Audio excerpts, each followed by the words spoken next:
the effect of uncertainty in the hazard and how much these epistemic and aleatory uncertainty affect seismic hazard results. And this is in many ways complementary to the presentation you saw earlier from Julian Bomer. And then the second part of the presentation, I'll be doing a little bit of a historical review of uncertainty in Central and Eastern U.S. hazard studies over the last 20-some years. So let's start with definition. Again, Julian went through this before, but I think it's good to remember, and in part because our terminology is not entirely consistent as of yet, as Norm mentioned earlier. So let's assume you have here a scatter diagram with a number of ground motions, log PGA versus distance from many magnitude 6 events. And you want to, for the purpose of seismic hazard analysis, you want to represent or get a compact mathematical representation of that ground motion. So this is our aleatory model at this stage. And what you do is first you construct a median attenuation equation, which we call mu in this case, as a function of M and R. And again, that's the complicated equation. And this is the last time you see mu in this presentation. Again, it's not, don't ask me any questions about mu. I will not answer them.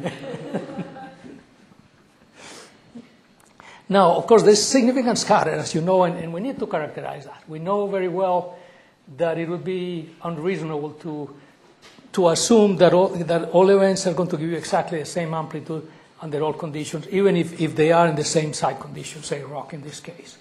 So you need to characterize that as a distribution. Again, this slide is borrowed or stolen from Julian Bomer's presentation. As usual, he's the master of, of animation here. And so let's look, for example, at this particular amplitude, say 0.2 G. And we see what the scatter is, and you end up representing that by some kind of normal distribution. And here comes our parameter, sigma, the next quantity we need to concern ourselves with. And in fact, that's the main topic of this whole presentation, sigma and its related issues. And one important thing here, sigma is the aleatory uncertainty. It's not the inter-event or intra-event, as Norm had it before. It is the aleatory uncertainty, except when it is sigma, sigma. But no, in general, sigma is the aleatory uncertainty. So those are our two terms in the aleatory model, mu and sigma. Now, in the epistemic model, we say, well, we don't have a lot of data. We're not entirely sure about these things, so we have epistemic uncertainty. We don't quite know mu, so we're going to use mu bar as our central estimate of that mu, and we're going to, and again, I'm not going to talk anymore about mu, so no questions about that. And but that uncertainty in mu we represent by sigma mu. You could do this with a logic tree, and typically this is the way it's done in seismic hazard calculations. But for this analysis, it's much more convenient to think of it as a continuous quantity. And you can always find a continuous equivalent for any of these logic tree distributions. So it's not there's not a big conceptual step in going from continuous to discrete or vice versa. Similarly for sigma, we don't know it exactly. So we end up having a sigma bar. And the bar, unfortunately, I'm not using it in a very consistent manner. So you'll see the bar or the underline sometimes, but not every time, and it should be up and it's down, but that's what PowerPoint forces you to make some compromises. And because we don't know it very well, we're going to characterize our lack of knowledge about that quantity by a standard deviation, sigma, sigma. And there is no sigma, sigma, sigma. No. It doesn't add anything to the problem. So forget about it. If you have it, you're doing something wrong. Okay. Now, we're going to make a few assumptions here. The main one, again, we're going to use continuous distributions for those uncertainties. So instead of logic trees, we're going to use the sigma mu and sigma sigma, no problem. In addition, perhaps a stronger assumption, but still reasonable in a local sense, is that we're going to think of the hazard curves as having a constant slope in log-log space. And as we'll see, that's not a bad assumption, and in particular, if you apply it locally, it is a good assumption. And it's reasonable for the kind of results we're trying to get. In addition to that, we're going to make, and this is a strong assumption, but I think well justified, the assumption that what we care about is in the end, and for decisions about for design and so on, what we care about is the mean hazard curve. Not the median, not the 95th percentile, the mean. And this is consistent with Bayesian decision theory. And again, we had one opinion paper on that way back when, McGuire, Cornell, and Toro in 2005 that goes through all the details. This is all based on what they call the decomposability axiom in modern decision theory. All right. Now, let's look at the hazard curve and the assumption of the linear shape. If you look at the hazard curve, at the typical hazard curve in log-log space, it does look almost, not entirely linear, but it looks close to being linear. And you see also that the slope gets steeper as you go down. As you get into higher amplitudes or lower exceedance probabilities, the slope gets steeper. So here we have a table of typical values, some of them from seismic, USGS hazard application, 500 year, 2500 year, for Boston and for Memphis. Again, values, low values of that slope, 1.4, 1.7, and so on, even 0.87 in Memphis where the M-max is high. Now, when you get to the typical values that you use for nuclear plant design, say 10 to the minus 4, you get a higher slope, 237 for Yucca Mountain, 10 to the minus 4 analysis.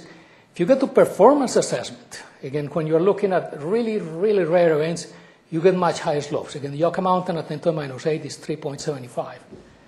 Also, if you look at, these are some of the seismic hazard studies that were done. This is done, again, a lot of the recent work.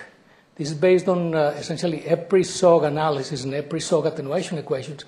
You have a slope kappa, which, by the way, has nothing to do with the kappa that you'll hear about from other guys, from the side response people later. This is kappa the slope, or k in some of the figures. Or typical values of 2. So again, values of 1 to 2 for building code applications, 2 for 10 to the minus 4 nukes, and 3 point something for performance analysis or PRA applications. Now the result, again, because of the simplified assumptions we made, you can get these nice equations for the effect. So here we have, suppose we computed the hazard using a certain value, sigma 0, which is not 0, say 0.5, 0.6, a typical value. And you want to find what the hazard is, or the exceedance probability for some new value, sigma, different from that other one. This is the relation that you can use. It's, again, an exponential based on playing with normals and long normals. It's a fairly simple equation, and it depends on the squares of the sigmas, not on the sigmas themselves, the squares. More interestingly, and actually more useful in my opinion, if you want to look at the amplitude for a given hazard, say the 10 to the minus 4 PGA, you use a slightly different equation. See that the squared disappeared from this equation. This one doesn't have a square on the slope. And by the way, there's typos on several papers where the square appears on both. And you have to be careful for that, to catch that. But in any case, when you're looking at amplitude for a given hazard, there's no square, but again, the same general functional form and the same dependence on variances, not on standard deviations. Also, this result applies both to the mean and to the median hazard, the same factor. Now, the effect of, so here we can see in graphical form what the effect of this is. And this is all done relative to the values you get with a sigma of 0.5, which is what we used to think the value was, and what Norm Abrahamson thinks now that the value should be, more or less, around 0.5. So we stay with that number. Now, of course, remember the equations work with the variances. So suppose we went from 0.5 to 0.6. Then the variances go from 0.25 to 0.36, so an increase of around 0.1. So you'll see here that for the typical 10 to the minus 4, well, for the building code applications, that's going to be about a 10% increase in hazard, not very big. Say 15 or so for the 10 to the minus 4, and much higher for the performance analysis application. Now, if you went to 0.7, then you have the variances go from 0.25 to 0.49, so it's around 0.24 increase. then you are talking about, for the performance analysis application, more than a 50% increase in the amplitude for a given hazard. So your 10 to the minus 8 PGA went from, 4G to 8G, or to 6G or 7G.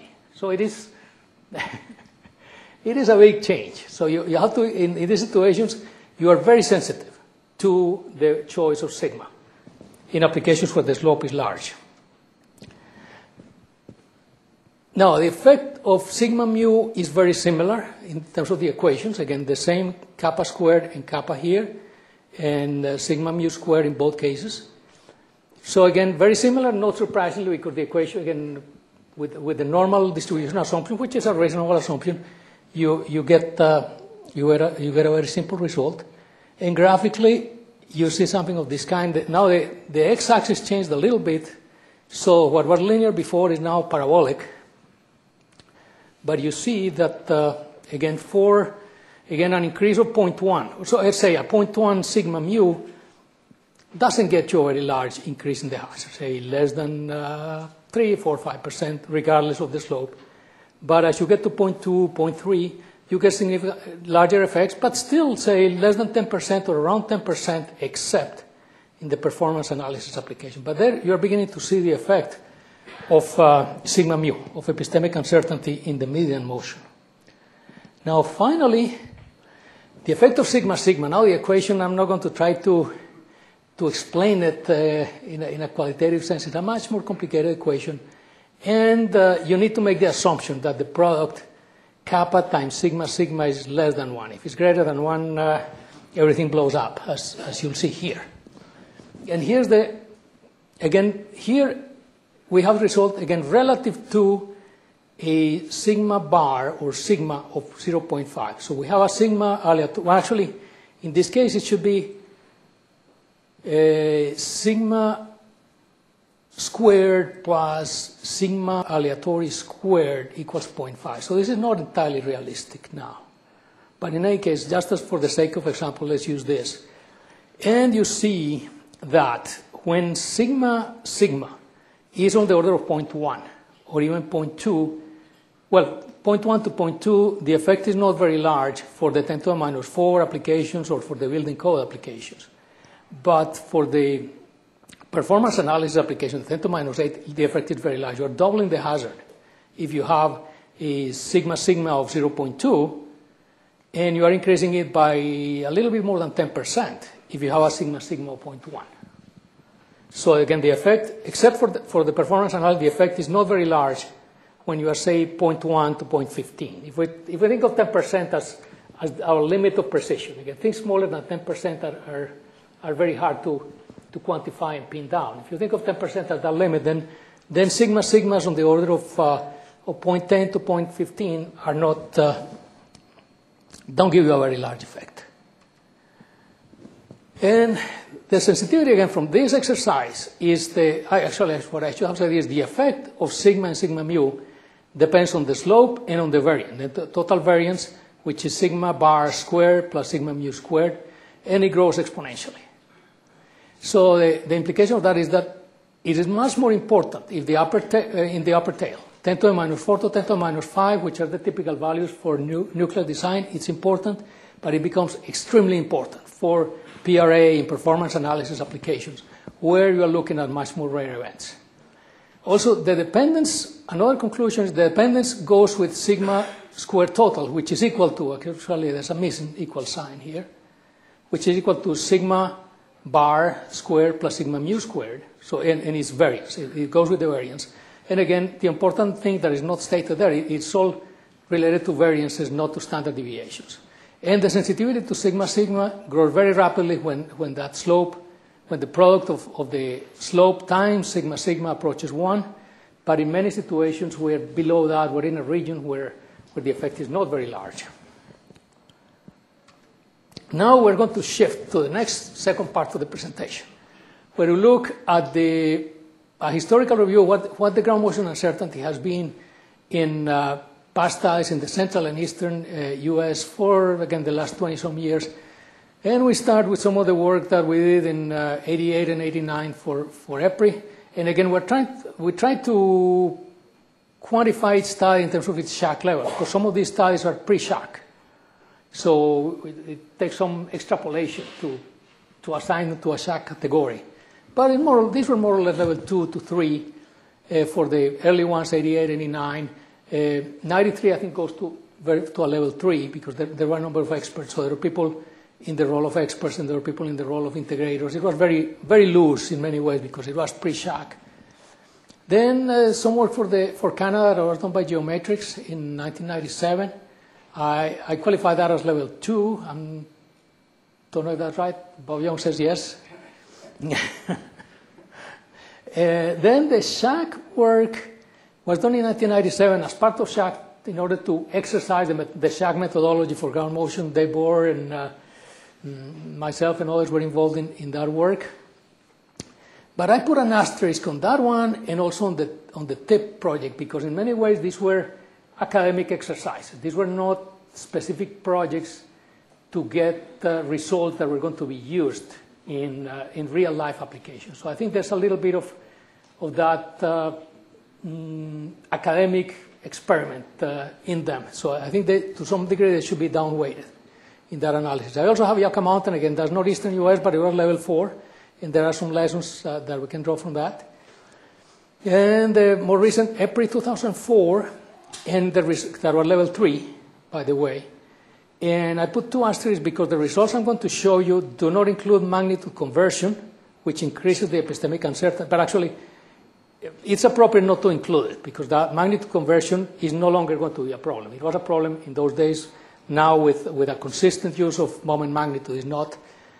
On the other hand, the results I'm going to show you do not have the point to extended source conversion in terms of the lateral extent of the rupture. And that should probably be there in the comparison. But the comparison I'm going to show you today do not have that.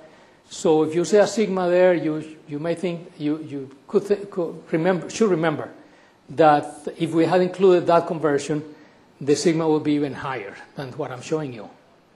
And then finally, the work of Abrahamson and Bomer on EPRI, where they, again, using experience and using the assumption that sigma should be similar among regions, they came up with some smaller numbers, some different numbers. Let's not say smaller yet. Also, in this regard, in terms of the EPRI 93 and EPRI 2004, it's important to think how we came up with those sigmas. And again, Norm has talked about that. To some degree, Julian talked about that, and there will be more discussion of that, but let me go quickly through the steps. Again, the analysis goes, in essence, through these 3 steps to quantify sigma. First, we compute the distribution of the key parameters. The stress parameter, depth, Q, and kappa were the ones we considered there as aleatory quantity, or as quantities contributing to the aleatory uncertainty, to the parametric aleatory uncertainty. Then we vary each quantity according to that distribution and compute the effect on the ground motions. And then in the final step, we combine the uncertainty that we saw in step 2 with the modeling uncertainty, and out of that comes a total sigma mu, because you combine them with the square root of the sum of the squares and so on, and out of that comes a sigma bar. And here are some of the results. I'm showing you magnitude 6.5, 10 hertz, so it's comparable to PGA. PGA behaves very much the same way. No, almost. And you see several things. Again, you see that at all distances, 2 important contributors were the modeling and the stress parameter, which are these. This is stress parameter, this is modeling. But at short distances, you get a large contribution from depth because, again, it is the assumption that we were using a point source and we consider a random depth. And when you combine them together, and out comes the sigma versus distance plot, which is very strongly distance dependent, especially in this region where depth is important according to our model calculations. Depth was very important, so it increased the standard deviation from, say, values of 0.6, 0.65 at 20, 25 kilometers to values of nearly 0.8 a long distance. And Norm is going to tell you more about it. We think now, after thinking about it more carefully, that's not appropriate. There's also an increase at longer distances related to MOHO bounds and other things, and also related to Q. We won't talk about that, and those will probably be there if you did the analysis today. But again, a key one at that time was the effect of depth. In EPRI 2004, that's something similar. All right, now on to the results, and I'm going to show you some magnitudes and distances that are important to hazard. And again, if you look, say, before the ACV 97, these are pre-shock analysis. So in most of these cases, oh, yeah, let me go back a couple of times. I'm not used to these animations. So the error bars show you, most important, first, the circle is the median value. So you could think of this as a sigma bar. Then we also show the larger error bars are the 84th percentile, and the higher ones the 95. And again, there's a corresponding lower branches which we don't care about. So you can think of this distance as sigma sigma. And then, in addition to that, in the graph, we have the sigma mu, the epistemic uncertainty in the median amplitude. And in most of these graphs, you'll see it's significantly smaller. So you can see a number of trends here. First, again, before shock, most of these studies did not try to capture sigma sigma, so there's just one estimate of sigma. Life is good, and initially, again, life was very good when we thought it was 0.5. Then came the shock methodology, and in some of these cases, again, these numbers, well, actually, the Yucca Mountain, shock level 4, some very large value, well, large compared to the others. But on the other hand, if you think about it, you see that, again, sigma sigma, again, this distance here is a little bit less than 0.1. So it's still in the range where it's not very important for most hazard applications. It doesn't have a large effect on the application, but it still looks large. Also, another observation is that in most of these cases, except again, Yucca and another gets a little higher, but the epistemic uncertainty is not very large as measured here. And so now, this is in terms of sigma. If you think of the variances, again, here, for example, the aleatory uncertainty is graded by a factor of 2, so it's graded by a factor of 4 in terms of the variance. So this would say that the epistemic uncertainty is not very large, which of course contradicts our other experiences of ours from Yucca Mountain. So Yucca may be a case where the continuous symmetrical model doesn't work very well.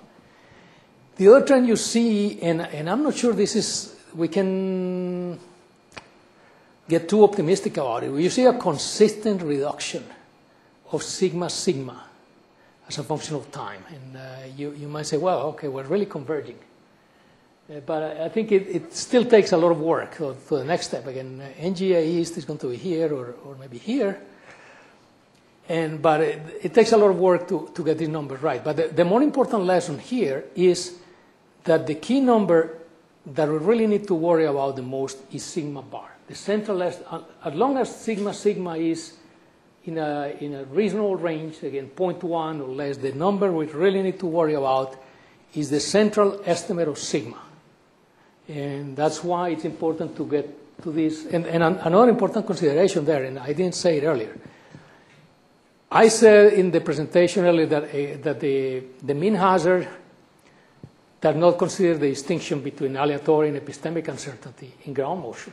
But on the other hand, if we're going to make progress in quantifying and ideally reducing these uncertainties, we really need to go through this taxonomy, this separating the sigma into pieces and understanding each piece, and because different pieces of data will contribute to reduce these different pieces. So if we always think of it as one big quantity, we will not make any progress in improving its quantification, improving and ideally reducing its quantification. We really need to break it down into pieces that we can understand. Here are some additional results. Again, if we look at 25, and again, this is typically what dominates the hazard in most Eastern U.S. applications, surprisingly to some degree, to a large degree. Is the 5.5 at 25 kilometer type of distances. These dominate the hazard for high frequencies, for PGA, 10 hertz, 5 hertz. And you see a similar trend. There's some slight differences here. Here the shock result appears which did not appear early because in the SHAC project, we only looked at a subset of magnitudes and distance. We didn't do every magnitude-distance combination. Here again, you start getting into significantly healthy sigmas. But I think the problem there, again, even though it was a SHAC study, in some ways, not all the experts behaved in a SHAC manner.